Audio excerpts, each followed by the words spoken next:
자, 우리가 이게 참 어려운 문제인 거예요. 그러니까 지금 이 시대의 교회의 모습에 대하여 우리는 참 실망을 합니다. 어떻게 교회가 저럴 수 있어? 라고 하는 그런 손가락질 받을 만한 일들이 사실 참 많이 일어나고 있어요.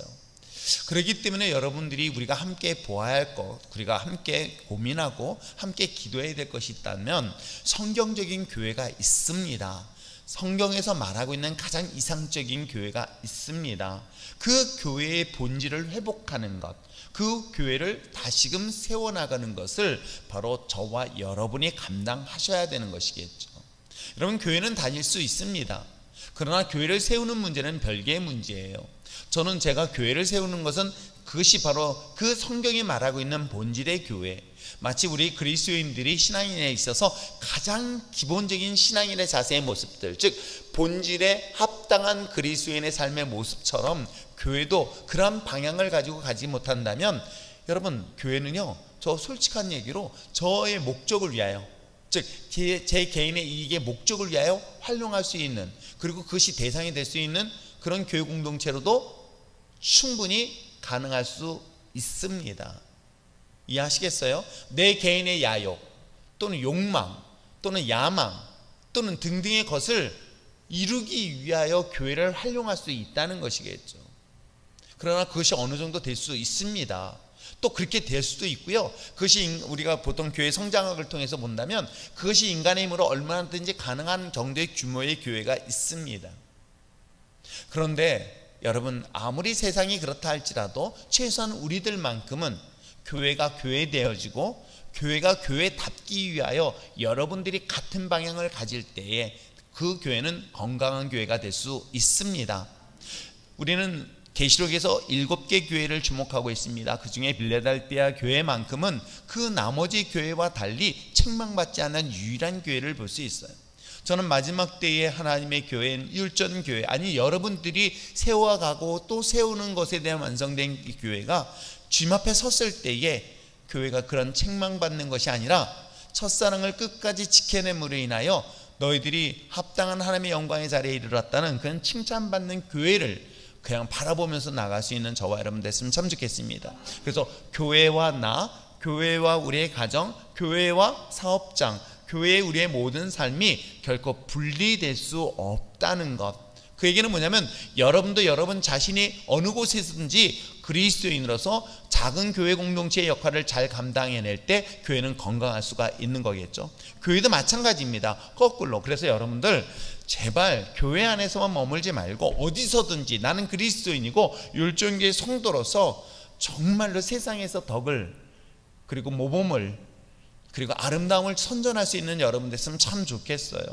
그리스도인들일수록 더 인색하고요, 또 오히려 다른 사람들에게 덕이 되지 않냐는 행동을 한다면 여러분 본인의 문제가 아닙니다. 그로 인하여 여러분 교회를 요거 떠먹게 하고요, 하나님의 이름을 망령되게 일컫는 그런 엄청난 범죄를 저지르고 있다는 것 잊지 마시기를 바랍니다. 그래서 내가 근데 우리가 참, 저도 외국을 나가다 보면 이게 아시아 사람들은 비슷하잖아요. 중국 사람과 일본 사람과 한국 사람 모양은 거의 비슷합니다.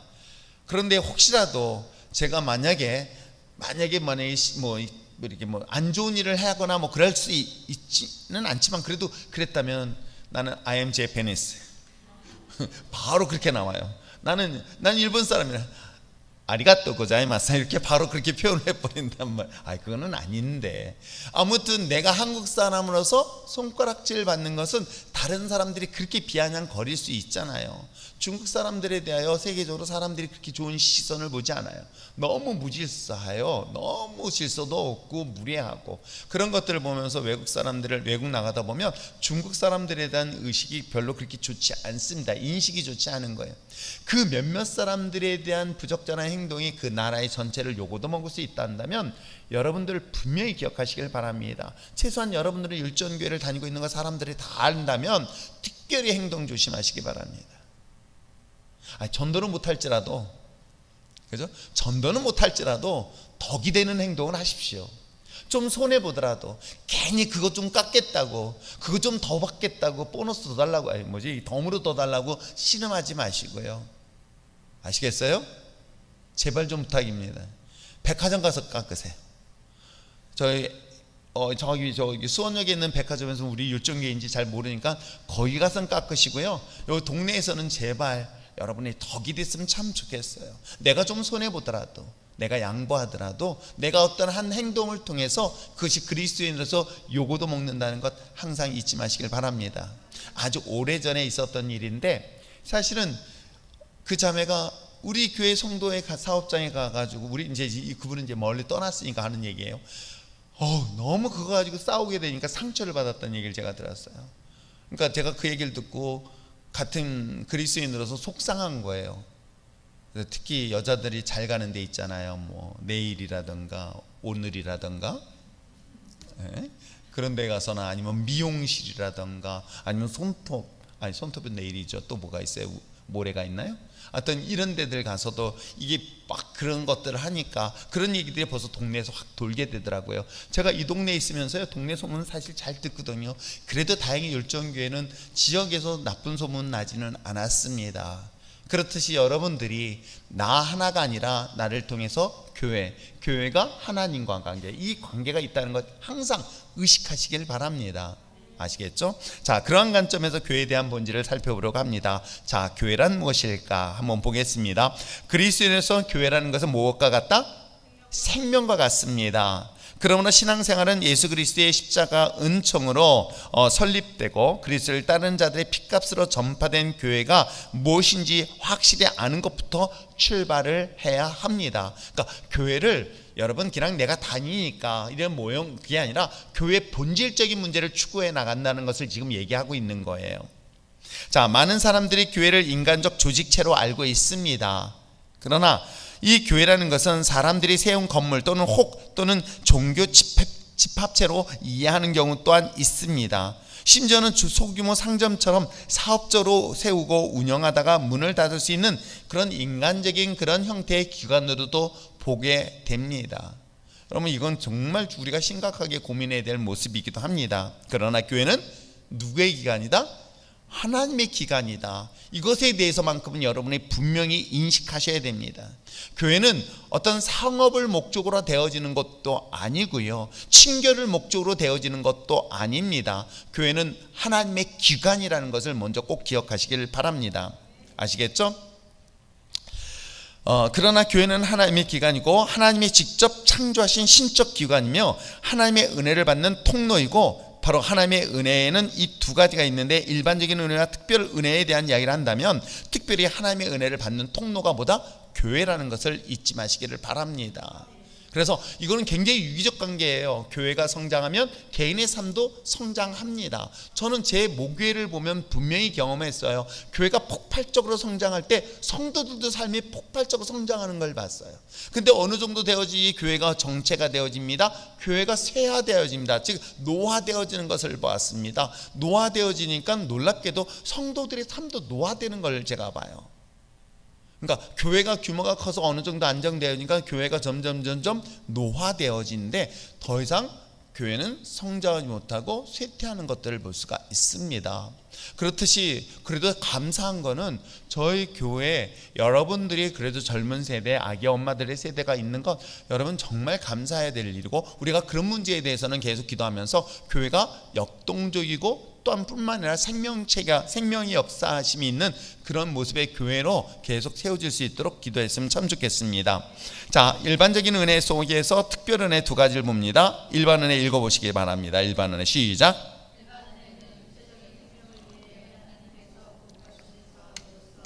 생명과 물과 공기, 음식 등을 말합니다.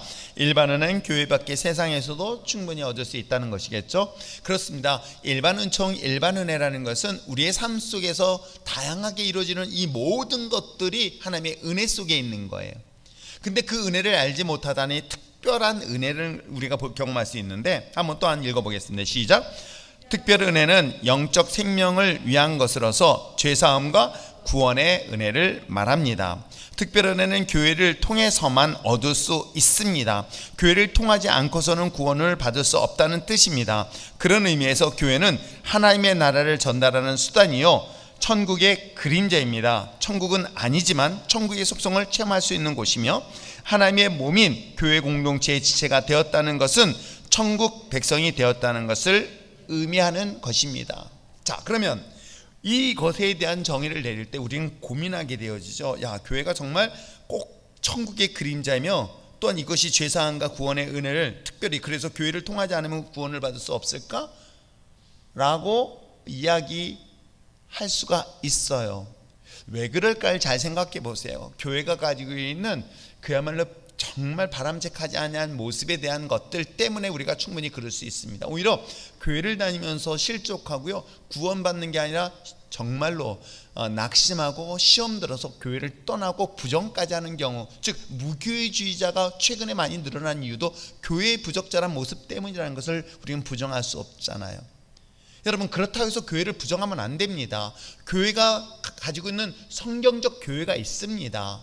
교회가 비록 타락했다 할지라도 그 성경적 교회를 회복하는 데 우리가 거기에 포커스를 맞춰야 되는 것, 이 원리는요, 가정을 한번 생각해 봅시다. 남녀가 만나서 결혼을 합니다. 그리고 가정을 이뤄서 그 가정을 통해서 행복이라는 것을 얻게 됩니다. 그런데 막상 그 가정은, 즉 결혼해서 가정을 이룬 것이 나에게 행복을 주지 않는다는 거예요. 행복을 가져다 주지 않고 오히려 그것이 짐이 된다는 거예요. 부담이 되고요, 불편하다는 거예요. 오히려 그 가정을 통해서 내가 포기할 것들이 너무 많다고 얘기합니다. 왜 그럴까요? 그 가정이 깨어지는 모습들 때문에 그런 거예요. 그러면 여러분, 이것 때문에 이걸 가정을 포기할까요? 이건 정말 악하고 나쁜 짓인 거예요. 그것을 포기하는 게 아니라 그 가정을 세워나가야 된다고 보는 거죠. 그러니까 성경적 가정을, 그래도 이 가정을 통해서 하나님이 만드신 거거든요. 태초에 만든 게 가정이란 말이에요. 아세요? 하나님의 태초에 인간에게 주신 최고의 축복 중에 하나가 가정입니다. 그 가정을 보시고 하나님의 심히 보시기 좋았던 것이 아담과 하와를 만든 가정의 배경인 거예요. 그런데 오늘날 가정의 역기능적 모습 때문에 가정이 필요 없다가 아니라 그 하나님이 창조하신 창조의 질서에 맞는 가정을 우리는 다시 한번 회복해야 되는 것이 우리들이 주신 사명인 거예요.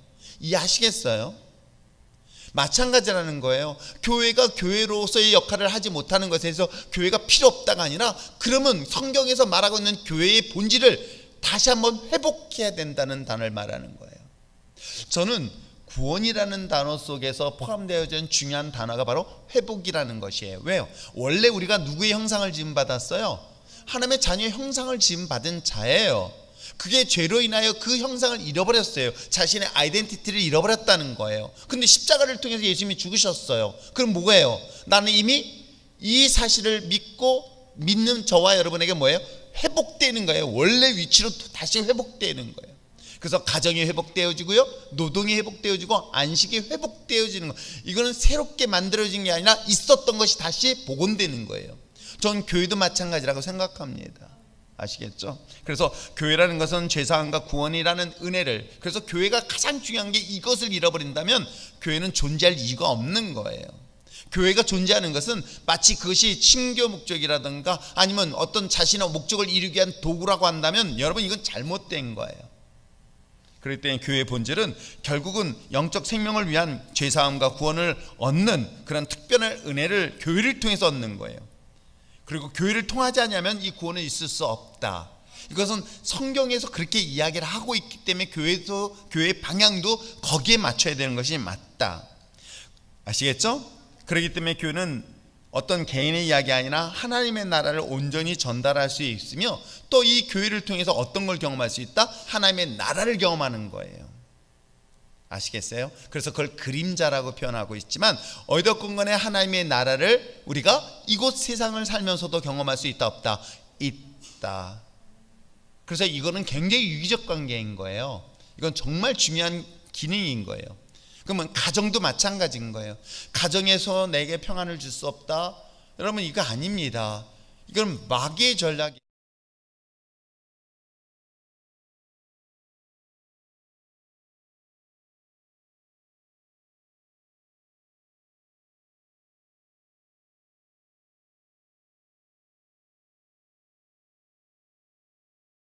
성경은 예수 그리스도의 교회를 여러 가지 상징으로 설명하고 있는데 대표적으로 뭐예요? New Humanity, 뭐예요? 새 사람에 대한 이야기를 하고 있습니다. 에베소 4장 24절 25절의 말씀인데, 자, 한번 그 밑에 있는 내용을 읽어보시길 바랍니다. 시작. 구원받은 그리스도인은 하나님을 따라 의와 진리의 거룩함으로 지으심을 받은 새 사람으로서 서로 지체가 되는 것입니다. 맞습니다. 구원받은 그리스도인으로서 하나님의 의와 진리를 따라서 우리가 새로운 피조물, 새로운 하나님의 거룩한 믿음의 자녀가 되었다는 것. 그래서 내 이전의 모습들은 지워졌고, 이전의 죄된 모습은 죽었고, 나는 하나님의 모습으로 다시 한번 회복되어졌다는 이 중요한 사실이 교회가 가지고 있는 중요한 가치고 본질인 것이에요. 그러므로 여러분, 우리의 지금의 모습이 그리스도로 말미암아 새로운 피조물에 대한 자기의 아이덴티티 인식을 분명히 하시길 바랍니다. 이거 인식 못하면 옛날 과거에 묶여요. 자꾸만 나의 과거에 묶여요. 나는 옛날에. 이건 의미가 없는 거예요. 내가 죄인의 삶 속에서 그리스도인으로 새로운 피조물이었다는 것, 새로운 새 사람이 되었다는 것, 그것을 무엇을 통해서? 교회를 통해서 이루어졌다는 것을 잊지 마시길 바랍니다. 물론 여러분, 왜 하나님께서는 교회의 모습을 만들었을까? 잘 생각해 보세요. 하나님은 무소부지하신 분이세요. 어느 곳에도 계신 분이에요. 그렇잖아요. 그런 하나님이 우리의 연약함을 너무나 잘 알아. 우리의 부족함을 너무나 잘 아신단 말이에요. 그래서 모세가 40일 동안 시내산 꼭대기 들어갔을 때 무서운 거예요. 두려운 거예요. 왜? 그동안 뭔가 눈에 보였던 하나님을 따라왔잖아요. 누구를 통해서? 모세를 통해서 봤다는 거예요. 왜? 모세는 하나님의 사람이야. 그래서 모세를 통해서 하나님의 기적을 보았잖아요. 10가지 재앙도 보았죠. 홍해바다를 걷는 것도 직접 보았잖아요. 왜? 모세를 통해서 보여주신 하나님, 그 하나님이 역사실을 보았던 이스라엘 백성들. 근데 누구를 통해서? 이젠 더 이상 모세가 보이지 않으니까 두려웠던 거예요. 무서웠던 거예요. 그런 연약함 때문에 무엇을 만들어요? 금송아지를 통해서 하나님이다라고 믿는 거예요. 우리가 정말 이 금을 집어넣어가지고 불에다 넣었더니 이렇게만, 사실은 변명이고요. 사실은 이 소 형태는 이 애굽에서만 난 신이란 말이에요. 그 형태를 만들어 놓고 자기들은 생각하는 거야. 자, 모세에 의해서 이것도 하나님이야. 우리 이걸 바라보자 라고 했던 거예요. 그래서 하나님은 어떻게 하셨어요? 그런 인간의 연약함을 아셨기에 당신이 안 보여도 충분히 믿어야 될 우리들의 대상에 대해서 어떻게 했습니까? 스스로 보여신 거예요. 그게 바로 성막이었던 거예요. 그래서 우리가 이야기한 것처럼 너희들이 보지 않냐고 믿는 그런 믿음에 대한 것을 칭찬하는 내용이 바로 여기에 있는 것입니다. 그런데도 불구하고 우리의 연약함 때문에 어떻게 해요? 하나님은 성막과 성전을 통해서 교회를 세워주시고, 이 교회를 통해서 하나님의 본질의 사명을 잊지 말라고 얘기하는데, 이게 인간화돼 버리는 거예요. 세속화되어지는 거예요. 이게 심각한 문제이긴 하지만, 그럼에도 불구하고 우리 그리스도인들은 교회는 최소한 세속화되지는 말자. 아시겠어요? 최소한 교회 공동체, 제가 옛날에 아주 오래전에 여성교회 여전도회가 이제 야유회를 하는 교회를 따라갔어요. 저 강원대 어느 강내에 있는 어느 교회예요. 그래서 저는 얼떨결에 저희 집사람하고 갔다가 얼떨결에 차에 타가지고 남해 여선교회 그 야유회 가는 것에 제가 따라갔습니다. 무릉도원이라는 곳에 갔는데 거기서 가면서 오늘 이 시간에 차 안에서 우리는 그동안 거룩한 찬양을 많이 불렀으니까 우리 7080 세대의 노래를 부르자고 해서 얼마나 감동받았는지 몰라요. 무슨 감동이야.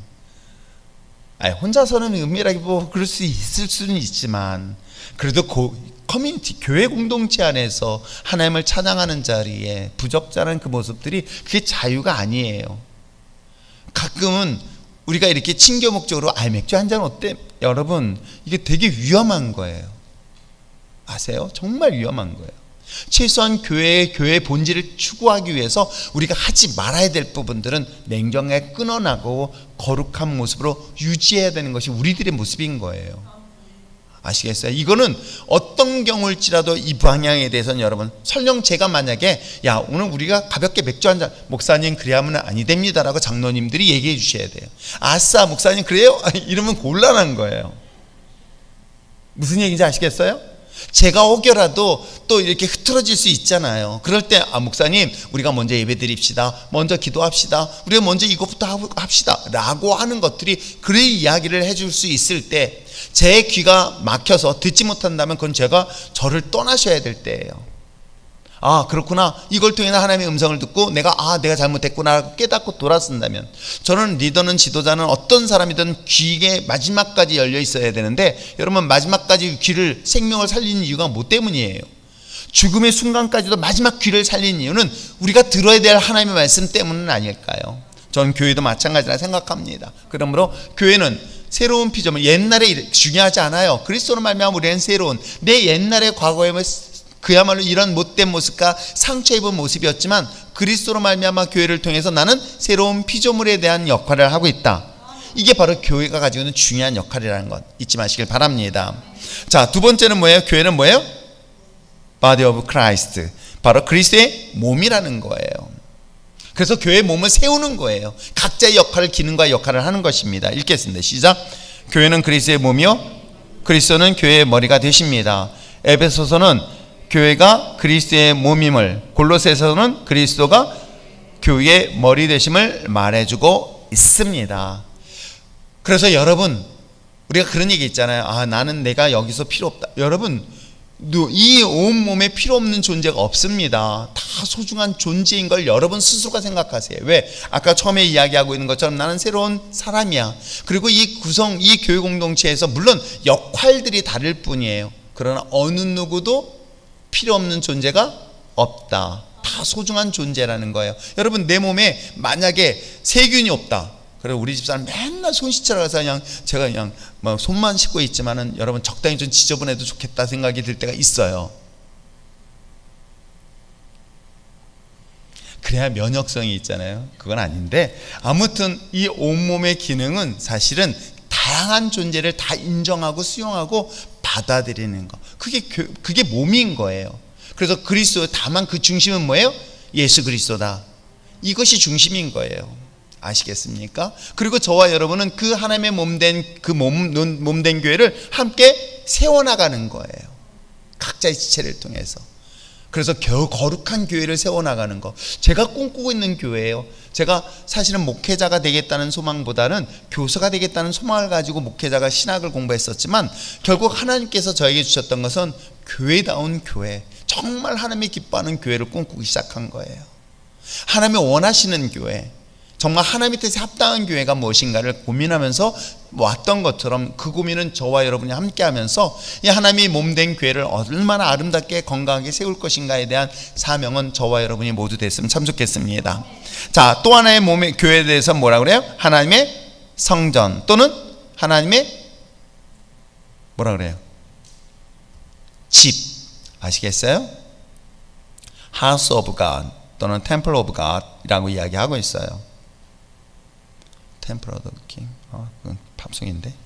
자, 우리 몸은 성전, 한번 읽어보겠습니다. 시작. 우리 몸은 성령이 거하시는 성전입니다. 그러므로 그리스도인 개인이나 그리스도인들이 모인 공동체는 모두 하나님의 임재하시고 거하시는 성전이 되는 것입니다. 그럼요, 거룩한 하나님의 성전이 성전으로서의 역할을 감당하는 것, 여러분 잘 보세요. 내가 하나님의 성전이죠. 그러면 성전인 내 안에 누가 있어야 돼요? 하나님이 계시고 예수님이 계시고 성령님이 계셔야 돼요. 여러분, 놀랍게도 예루살렘에 하나님이 함께 하실 때는 그 성전은 놀랍게 역사를 했어요. 근데 하나님이 그 성전을 떠나면 그 성전은 이방인의 짓밟히게 되어 있는 거예요. 우리도 마찬가지인 거예요. 내 안에 하나님이 거하실 수 있도록 하지 아니한다면 이방인, 즉 사탄 마귀의 짓밟힘을 받게 되어 있어요. 이걸 여러분 잘 기억하시기 바랍니다. 자, 그러한 사람들이 모인 곳이 교회인 거예요. 그래서 저와 여러분 모두 다 하나님의 성령으로 하나 되어서 그 모인 공동체가 성령의 공동체가 될 수 있도록. 이해하시겠어요? 그러면 같은 성령이면 같은 마음을 갖게 되겠죠. 저도요, 사실은 굉장히 일을 추진해 나가는 스타일이지만은, 그런데도 불구하고 하나님의 때를 기다려와요. 하나님이 그러면 어느 순간인가 기도의 제목, 어느 순간인가 성도들의 마음이 하나 되어지는 것들을 볼 수 있어요. 아, 그러면 이제 드디어 하나님이 성령께서 하나 되게 하시는구나, 요 시작에 이제를 시작하게 하시는구나 하는 것들을 제가 영적으로 분별하면서 이끌어간단 말이에요. 왜? 잘못하면 제가 앞설 수 있잖아요. 하나님보다 앞설 수 있기 때문에 그런 거예요. 하나님의 성령이 자연스럽게 우리의 교회 공동체 속에서 하나 되어질 수 있도록 그러한 관계를 만들어지는 것. 왜요? 여기서 기약한 것처럼 하나님의 성령이 거하시는 전이기 때문에 그래요. 그렇다면 하나님의 성령의 역사하심이 그 성령이 거하시는 전에 악한 영이 틈타기 시작하면 어떤 현상이 나타날까요? 네? 여러분 안에 하나님의 영으로 충만할 때 한번 생각해 보세요. 아, 그런 적이 없죠? 잘 생각해 보세요. 하나님이 내 안에 충만한 상태 되면요, 누가 나를 핍박하고 조롱하고 무시를 해도요, 나는 어떤 상태인 줄 아세요? 할렐루야 하면서 하나님의 먼 나라를 보면 하나님 감사합니다 소리 나와요. 이건 분명히 그래요. 여러분, 하나님의 영이 충만한 상태를 유지하면요, 피곤할까요, 안 피곤할까요? 그래서 제발 내 앞에서 피곤하다는 소리 하지 마세요. 아니, 진짜 그렇습니다. 여러분 잘 생각해 보세요. 내 안에 무엇인가 충만한 상태에 있으면요, 한번 우리가 누군가를 정말 사랑해요. 새벽 2, 3시까지도 전화통화에 안 내려놔요. 그래 본 적이 하도 기억이 안 나죠? 나이 드신 분들이나, 그죠? 기억도 안 나지만 뭐 그렇잖아요. 전화가 막 졸면서 받았대. 근데 이 핸드폰에 막 열이 나는 거예요. 뜨거워가지고 열이 펄펄 나잖아요. 그런데도 불구하고 그 전화통화를 오랫동안 하게 되어진 이유가 뭐예요? 피곤했어요? 아니에요. 좋아서 그래요. 근데도 피곤하지 않다는 것이죠. 저는 하나님의 영이 우리 안에 충만하면 정말 내 몸의 피곤함도 이겨낼 수 있다 없다? 있다. 근데 나이 들어서 늙으면 성령이 또 늙는다. 제가 모 교회 담임 목사님께서 하신 목사님 말씀이에요. 그래서 그런데도 불구하고 사실은 하나님의 성령이 내 안에 충만하면 그 안에 있는 하나님의 영으로 사실은 피곤한 게 아니라 기쁨이 충만한 상태가 되겠죠. 그런데 악한 영이 딱 틈타기 시작하면 어때요? 여러분 본인이 알아요. 악한 영이 딱 틈타면 뭐부터 시작되어져? 죄부터 나오기 시작해요. 뭐예요? 원망과 불평과 시기와 질투와 등등의 것으로 마귀가 나를 확 지배한단 말이에요. 자, 그러면 어떻게 해요? 내 안에 천국이 아니라 그때부터는 지옥 같은 삶이 되어져요. 근데 마귀는 그 틈을 확 차고 들어와요. 그럼 교회는 어떨까요? 그래서 교회를 잘 제가 계속 보면서 기도하면서 하는 것 중에 하나는 교회가 건강한 모습으로 큰 문제가 없다, 있다, 그걸 보는 거예요. 그런데도 제가 이 지역교회 놓고 기도하다 보면 여러 교회에 대한 소식을 듣잖아요. 그러다 보면 지금 악한 영들이 틈타고 있구나. 그래서 교회가 분란이 일어나고 어려움이 있다. 그럼 우리 함께 기도하자. 왜? 그 또한 예수님의 피값으로 세운 교회. 왜 그럴까요? 다른 이방인 사람들이, 믿지 않는 사람들이 다 손가락질해서 교회를 다 그런 것으로 싸잡아서 얘기하기 때문에 그렇잖아요. 아시겠어요? 그래서 하나님이 역사하시는 교회와 마귀가 역사하는 교회는 놀랍게도 분쟁과 다툼이 분명히 있어요.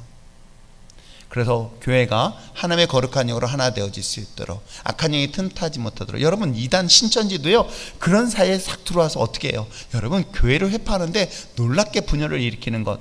그러니까 여러분들이 이것을 잘 보면서 하나님의 성전이 내 안에 있고 그 성령이 거하는 데 있어서 정말 악한 영이 들어오지 못하도록 깨어있는 여러분들 있으면 참 좋겠습니다. 자, 우리가 보아졌던 것처럼 교회라는 것은 새 사람이면서 그리스도의 몸이면서 하나님의 성전이라고 이야기를 하고 있습니다. 또 교회에 대해서 이야기를 하고 있어요. 왕같은 제사장에 대한 이야기를 하고 있어요. 자, 한번 읽어보겠습니다. 시작. 왕같은 제사장이란 말은 두 가지 영적 의미가 있습니다. 하나는 하나님께 제사를 드리고 향을 피우는 기도, 다른 하나는 다른 사람을 하나님께 데리고 가는 전도와 선교입니다. 기도하며 전도와 선교에 앞장서는 교회는 성장하게 되어 있습니다. 그러니까 왕 같은 제사장의 역할이 뭘까 했더니, 왕하면은 폼 잡고 이렇게 힘주고 그런 위치가 아니라 그 왕으로서의 중요한 기능이 있더라는 거예요. 어떤 역할들을 할까요? 여러분, 이스라엘의 왕이라고 하면 가장 존경받는 다윗을 주목하게 되어집니다. 다윗은 하나님과의 관계에서 끊임없이 관계를 맺고 있는 걸 볼 수 있어요. 그렇잖아요. 솔로몬도 마찬가지겠죠. 하나님 앞에 기도하면서 지혜 얻는 장면들을 볼 수 있습니다. 그게 바로 왕같은 제사장의 역할이에요. 왜 그럴까요? 오늘 우리가 함께 읽었던 마태복음 16장에 기록된 것처럼 뭐라고 얘기하고 있어요? 왕에게 주는 키가, 마스터 키가 있어요. 뭐예요? 이 땅에서 매면 하늘에서 매고, 이 땅에서 풀면 하늘에서 풀 것이다 라고 얘기를 하고 있는 거예요. 그 얘기는 뭐냐면, 내가 하나님 앞에 기도합니다. 하나님 앞에 선포합니다. 하나님, 이 가정을, 이 사업장을, 이 개인의 삶을, 이 교회를 하나님 축복해달라고 기도합니다. 그러면 이 기도 속에서 하늘의 문을 열어 그 축복의 역사가 일어난다? 일어납니다. 아시겠어요? 그럼 반대로 매이면, 그래서 가끔 저도 매이고 싶어요. 매인다는 건 문 닫고 그러면 안 되지. 근데 또 목사는 또 그렇게는 안 되더라고. 그러면 안 되지, 하나님. 근데 가끔 혼자서 속으로 꿍시렁꿍시렁, 하나님, 그런데도 그러면 안 됩니다라고 이야기를 하지만, 여러분, 그런 권세가 누구에게 있다? 왕에게 있단 말이에요. 그래서 교회가 바로 왕 같은 제사장의 역할을 감당할 수 있다. 그렇다면 여러분, 우리가 전도와 선교라는 것은 내게 주신 하나님의 은혜의 축복을 어떻게 해요? 흘려 보내는 역할을 하는 거예요. 이해하시겠어요? 내게 주신 은혜를 흘려보내는 거예요. 내게 주신 축복을 흘려보내고 내게 주신 구원의 기쁨과 감격을 흘려보내는 것이 바로 전도요, 선교라는 것이겠죠? 예, 그렇습니다. 자, 그 다음에 또 교회에 대해서 이야기하고 있습니다. 뭐라고 얘기했습니까? 그리스도의 신부라고 얘기하고 있어요. 또 한 읽겠습니다. 시작. 교회는 그리스도를 맞이하는 정결한 처녀입니다. 영원한 하나님의 나라에 들어가기 위해 이 세상에서 자신을 준비하는 그리스도의, 그렇습니다. 그래서 교회가 어리석은 교회가 될 수 있고요, 지혜로운 교회가 될 수 있겠죠. 지혜로운 다섯 처녀와 어리석은 다섯 처녀의 비유를 아시겠죠? 그죠? 그래서 교회는 항상 주님을 맞이할 준비가 되어 있어야 된다, 안 되어 있어야 된다? 되어 있어야 된다. 저 개인적으로는 제가 이렇게 노예를 하면서 여러 교회를 돌아다녀보고 신방도 해봤잖아요. 전 정말 개인적으로 감사해요. 주차 세워놓을 데가 없다는 게. 평일날도 제가 한번 나갔다 차를 세울 수 없을 정도로 항상 차가, 물론 이웃 사람인가? 우리 교회에 관계없는, 아니 그런데도 불구하고 교회에 항상 사람들이 모이고 또 모여서 무엇인가를 하고 있고 기도하고 있는 그 모습들이 저 개인적으로 너무 감사한 거예요. 아시겠어요? 왜 그러냐면은 바로 주님을 맞이하기 위한 그런 과정의 역할들이 아닐까 생각해 봅니다. 마치 지혜로운 5명의 처녀는 기름을 준비하고 비록 졸고 놀더라도 주님을 맞이하기 위하여 기름을 준비하고 예비할 수 있는 것처럼, 그렇잖아요. 하나님 몸된 교회가 이와 같이 모여서 기도하고 또 수요일날 전도를 위해서 기도하고 또 등등의 기도 모임에서 기도하고 그 소리가 계속 울려 퍼질 때마다요, 여러분 몰라서 저는 내게 흐뭇해요. 아세요? 제가 어디를 나가더라도 그것이 저에게 든든한 힘이 되는 건 아세요? 아시겠습니까? 저도 오늘 아침에 이제 일찌감치 또 신방을 한 군데 갔다 온 것은 목사님께서 4월 달에 종합검사를 받는데 몸이 이상하더라는 거예요. 속이 더부룩하고 저녁을 안 먹었는데도, 점심 먹은 거 외에는 아무것도 안 먹었는데도 계속 배가 뻥뻥해서 배가 고프지 않고, 그런데 몸은 빠져나가고 살은, 그래 신기하다는 거예요. 그리고 굉장히 피곤함을 느끼더라는 거야, 굉장히. 그래서 종합검사를 했는데 급성 혈액 골수암인 거예요. 그래가지고 판정받았을 때, 가기 전에 결과 나올 때 자신도 마음속에 암일 수 있겠다는 생각이 들더래요. 그래서 한참 마음이 아팠는데 아무튼 그분하고 잠깐 기도하고, 그러면서 어떻게 했냐면 병원 치료는 더 이상 받지 않겠다. 확률이 80%라고 얘기하는데도 불구하고 굳이 그것에 매이는 시간보다는 나는 하나님을 맞이할 준비를 했다. 왜냐면 34년 동안 목회를 해왔고 오직 목회만을 위해서 해왔는데 이제는 하나님과 좀 더 깊은 시간을 가져야 되겠다라는 그 목사님의 이야기를 제가 들으면서 이런 생각 저런 생각을 해봤습니다. 그렇습니다. 어찌 보면 한평생 목회 일을 하다가 이제는 점점 주님을 맞이하기 위하여 준비하는 한 노목사님의 모습을 보면서 우리 또한 어떻게 할까? 교회가 무엇을 위해서 무엇을 준비할 것인가? 주님이 오실 나라를 바라보면서, 물론 개인적으로는 주님이 먼저 내가 갈 수 있고, 아니면 주님이 이 땅에 올 때에 교회가 어떤 역할들을 할 것인가? 교회 문 다 닫고 문 두들겨가지고 겨우겨우 문 열고 들어가야 될 정도의 교회가 아니라 24시간 기도하는 자들이 모이고요. 저 개인적으로 참 감사한 건 한 4시 반 5시도 안 됐는데도요, 우리 교인이 아니에요. 아세요? 다른 분의 교인이 오셔가지고 알아서 불 다 켜고 혼자서 여기서 기도하는 모습 보면 제가 얼마나 흐뭇하고 뿌듯한지 몰라요. 아세요? 정작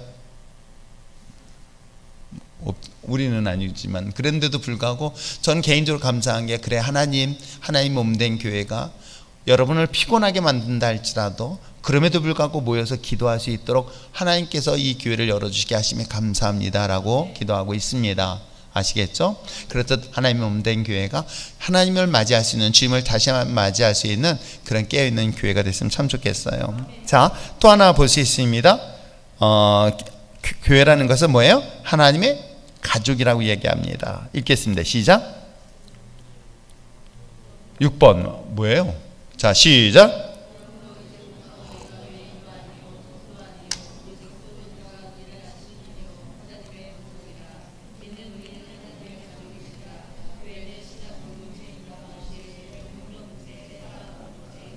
그렇습니다.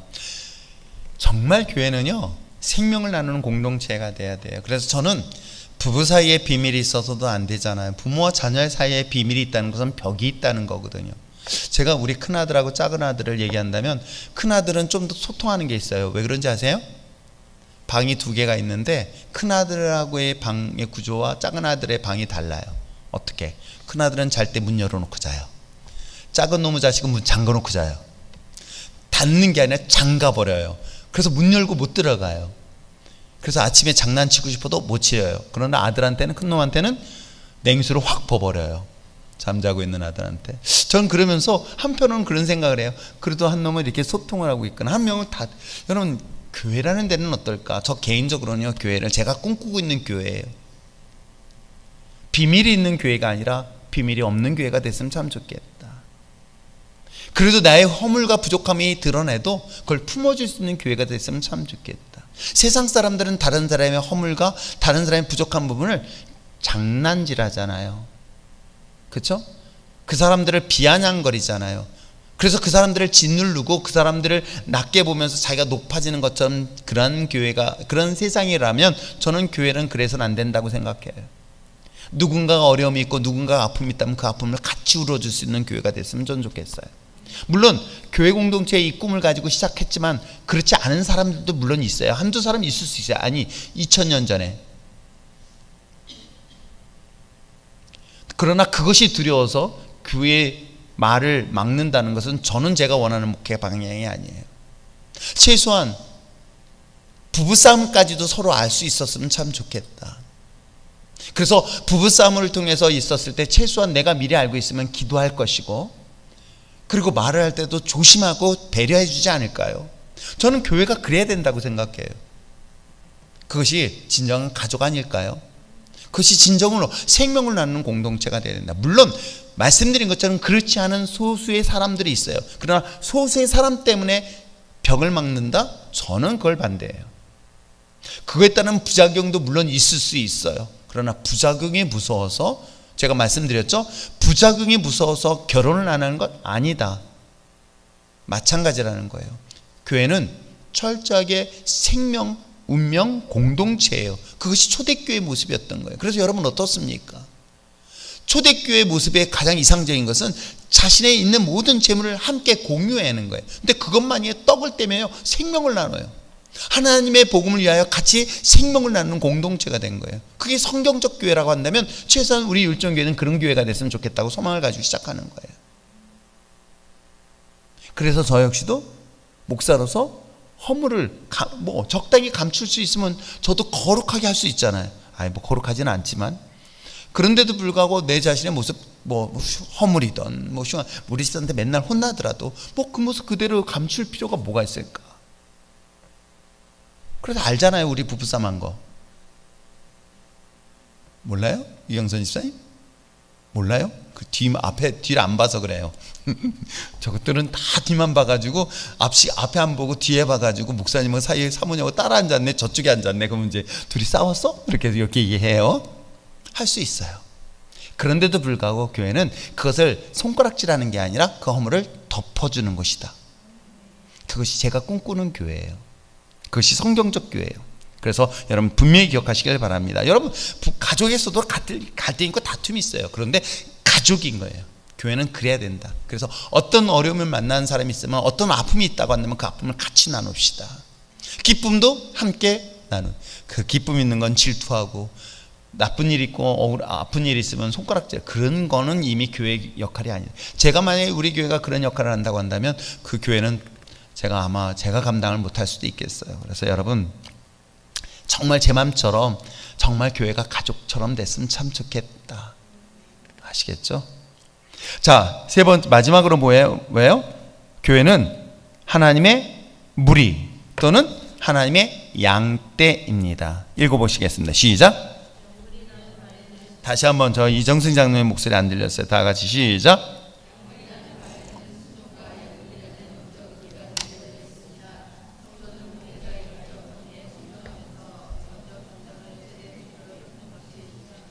그렇습니다. 결국은 교회는 하나님 안에서의 양떼들의 모임 공동체예요. 그렇기 때문에 그 양떼의 모임 속에서는 반드시 필요한 것이 있어요. 뭐예요? 양육, 순종이라는 거예요. 아시겠어요? 양육이 없는 곳이라고 한다면 그 교회는 존재할 이유가 없는 거예요. 그리고 그걸 통해서 하나님의 말씀을 양육하는데, 이게 잘못 오해하면 목사님의 말에 지금 순종하는 게 아니라 제가 전하는 하나님의 말씀에 순종할 수 있도록 여러분들이 훈련되어야 되고요. 저 역시도 마찬가지인 거예요. 아시겠죠? 그래서 결국은 목회자가 목회자인 저 역시도 제가 영적인 권위를 가지고 하는 것이 아니라 하나님의 뜻에 따라 하나님이 원하시는 방향에 맞춰서 그 하나님의 뜻을 전하는 자의 역할을 하고, 그리고 그 역할들을 하지 못하는 성도들에게는 어떻게 해요? 양육이라는 과정을 통해서 훈련시켜야 된다고 하는 것이 저는 맞다고 생각하는 것이죠. 그래서 제가 여러분들 성경을 가르치고 말씀 읽히고 하는 이유도 바로 그런 이유 때문이고요. 제가 왜 성경을 지식적으로 가르치고 재밌게 가르치고 뭐 그런 거요? 그것보다 더 중요한 건 성경을 제가 왜 읽히는 가장 중요한 이유는 그 말씀을 읽으면서 그 말씀을 통해서 누구를 하나님의 음성을 직접 듣게 하는 훈련을 시키고 있는 거예요. 그래서 목사님 말씀에 은혜 받았다가 아니라 오늘 말씀을 읽으면서 이런 은혜 받았다는 것이 우리 교회 공동체의 모임에서 이루어져야 될 가장 이상적인 모습이다. 그래야 어떤 설교자가 와도 그 설교 속에서 그거 하나에 매이진 않는다. 여러분 생각해 보세요. 내가 말씀에 대한 은혜를 사모하고 있습니다. 그러다 보니까 어디에 매여 있어요? 목회자에 전하는 그 말씀에만 매이는 사람들이 있어요. 그건 성경적이지 않아요. 가장 이상적인 것은 내가 이 말씀을 날마다 묵상하면서 그 말씀을 통해서 하나님의 은혜를 경험해야 되는 거예요. 그러면서 목회자의 말씀은 내가 받고 있는 은혜의 말씀에 덤으로 받는 것뿐인데, 이게 잘못돼서 이것에 대한 은혜를 못 받으니까 받아볼 기회가 없다 보니까 어떻게 해요? 목회자에게만 포커스를 맞춘다? 그럼 그 목회자가 없어지면요, 그 영적 지도자가 사라지면요, 저는 그렇게 해서 방황하는 성도들을 수없이 보게 되어져요. 그건 성경적이지 않아요. 아세요? 그래서 정말 세례요한처럼 지도자는 예수 그리스도로 인하여 자기는 쇠하여야 되고 오직 예수 그리스도만 남게 하는 것, 말씀, 하나님의 거룩한 성경의 말씀만 남게 하는 것이 가장 성경적이다. 그것이 교회가 존재하는 가장 중요한 목적이고 이유다. 아시겠죠? 그렇다고 했더니 또 목회자는 필요 없, 이건 굉장히 위험한 거예요. 그건 질서라는 것 안에서 이루어지기 때문에 그렇습니다.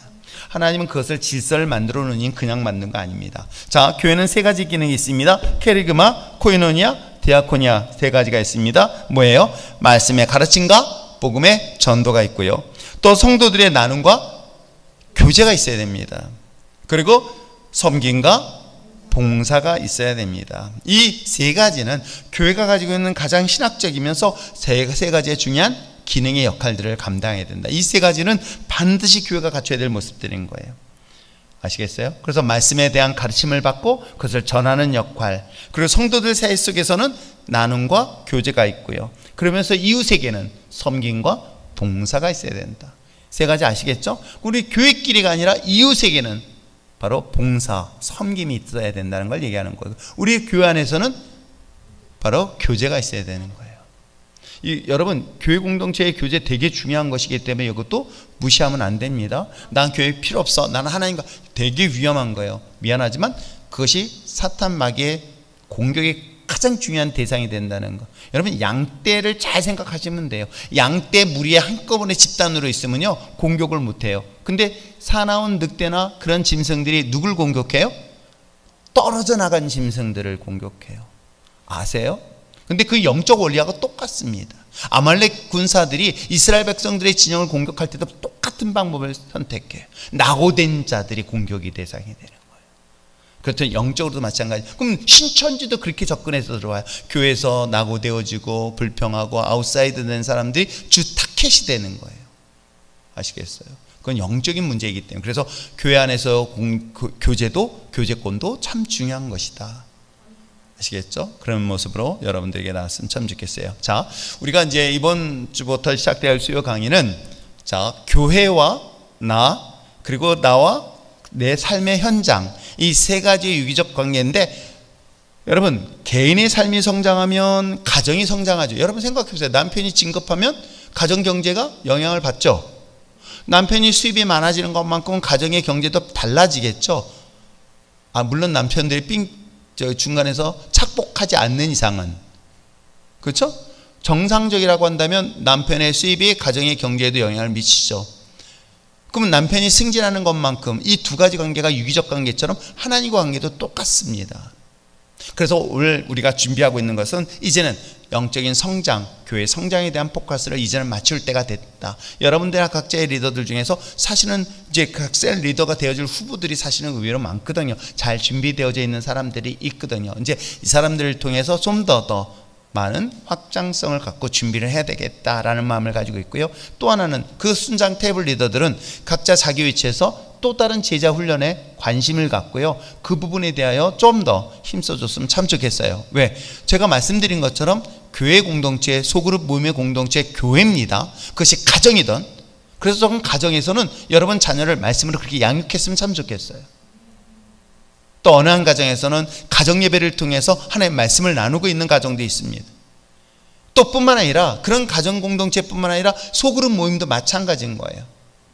그곳에서 하나님의 말씀을 양육하고 훈련시킬 수 있는 사람들, 내가 리더로서 테이블 리더든 아니면 셀 리더로서 역할을 가장 중요한 것은 내가 느꼈던 이 하나님의 귀한 말씀들을 그들에게 읽히고 알려서 그 말씀으로 성장시켜 나가고 그 안에 확신을 갖게 만드는, 여러분 그것은 결국 내가 하나님 앞에 드려질 영광의 면류가 아니고 상급이고요. 더 중요한 것은 나의 삶의 열매다. 이건 분명히 그래요. 저는 성경에서 아무리 보아도요, 무화과나무의 비유를 통해서 저주받은 것은 열매 없기 때문이라 한다면 여러분의 신앙의 열매는 뭐예요? 여러분의 신앙의 열매는 뭐예요? 구원인 거예요. 그건 나를 통해서 하나의 썩어지는 미랄을 통해서 열매를 맺는 것, 즉 나의 생명을 통해 또 다른 생명을 잉태하는 것. 만약에 평생 그러지 못했다고 한다면 여러분 하나님 앞에 섰을 때 어떤 일들이 이거 정말 무서운 일이거든요. 저 역시도 목회하면서 그거에 대한 합당한 열매를 맺는 걸 계속 물어보면서 가고 있는데, 하물며 여러분은 어때요? 저는 이 직업, 전문적인 직업을 갖고 있는 사람도 이렇게 고민하고 있는데 정작 여러분은 어때요? 아세요? 모양만 있단 말이에요. 무화과 이파리만 무성했단 말이에요. 근데 놀랍게도 그것이 저주의 대상이, 성경을 보면서 여러분 이게 되게 무서움으로 다가오지 않나요? 단순히 전도라는 게 아니에요. 내가 한 사람, 나를 통해서 누군가의 한 생명을 넣는 거예요. 하나의 생명을 넣는 거예요. 생명을 넣는 거. 여러분 출산해봐서 다 알잖아요. 그 한 생명을 태어나게 하고 그 태어나는 과정에서 여러분 그 아이가 성장하기까지는 그 어미의 얼마나 많은 수고와 노력, 아버지의 수고 또한 필요하잖아요. 요즘 최근에 들어와서는 아이를 낳지 못하는 사례들이 너무 주변에 많이 있어요. 저는 옛날 아기 낳는 건 순복순복 때 되면 자기 마음대로 딱 낳는 줄 알았어요. 그때 요즘 젊은이들 다 그렇잖아요. 그래 내가 언제든 아기 낳을 수 있어 라고 생각하는지 모르겠지만 여러분 어떻습니까? 요즘 시험이라는 소리를 하도 많이 들어요. 시험관 하기, 이 정도의 상황에 지금 이르고 있단 말이에요. 그런데 하물며 우리 영적인 자녀는 어때요? 여러분 평생 스스로도 한번 돌아보세요. 나를 통해서 한 사람의 생명을 살리고 있는가? 단 한 사람의 생명을 하나님의 백성으로 세울 수 있는가? 이거는 과거 교회가 해야 될 중요한 사명처럼 여러분들 각자의 위치에서 중요한 사명이라는 거 잊지 마시고, 그래서 이번 계기를 통해서 하나님의 영광이, 하나님의 생명이 우리 가운데 임할 수 있도록 기도하며 나갈 수 있는 여러분 됐으면 참 좋겠습니다.